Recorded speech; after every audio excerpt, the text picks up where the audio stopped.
like an import and exporting company that came to us. They import and export vehicles in the United States, and they came to us because they had a very manual process. They're going through big growth. We saw huge growth, even more so on the horizon, and they knew their current processes they couldn't do scale. it. And they did have some software, and it was, but it was just dated, and it was for smaller scale, and so they came to us, wanted us to do something that was a little more robust, and it's like anything, we came in at that time versus the other company came in 4 or 5 years earlier, so it was a different business case, different business scenario, and stuff like that, so we did things differently, and it's worked out really well for them, because they've actually really grown exponentially, and they actually have less staff now than when we started with them 2 years ago. 2 years ago. 2 years ago. Yeah.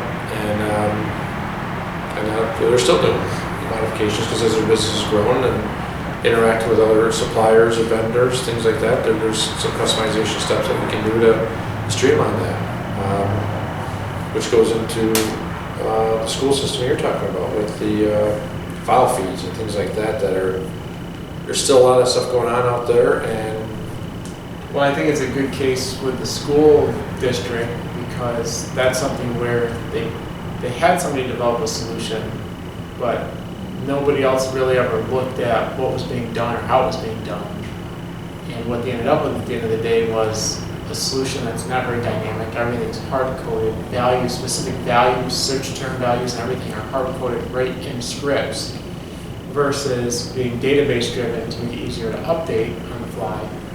And I think that was developed in-house by some guys like, hey, I'll take a crack at it, right? So yeah. So he did the best he could, which, Right. I mean, what he's doing right now is pretty impressive, but it's also a house of cards, which they know. So, but yeah, they knew it was. It's got vulnerabilities and things that have to be taken care of. So. Yeah, well, now that that person's no longer there, they don't really have anybody that knows how the system works, how the code works. So they're kind of in a situation where if it breaks, they don't really know what to do. So once we started talking to them about that, it's like, okay, well, the person who maintains it now or is responsible for it, knows a little bit about how to maybe debug it some, but making changes and things like that, anytime they've tried it, stuff just breaks, doesn't work anymore. Well, and they have a full-time job too. Right. Which is more than but you're going into something that you're not familiar with and it takes 10 times longer, and yeah, it's pretty scary, but we can help with that, and it'll be plus processing time and things. It's taken logging. Yeah, there's no logging. It takes roughly 3 to 4 hours to run to generate, a small subset of files, which is something that should probably run in a matter of minutes, realistically. If it's done properly. Right.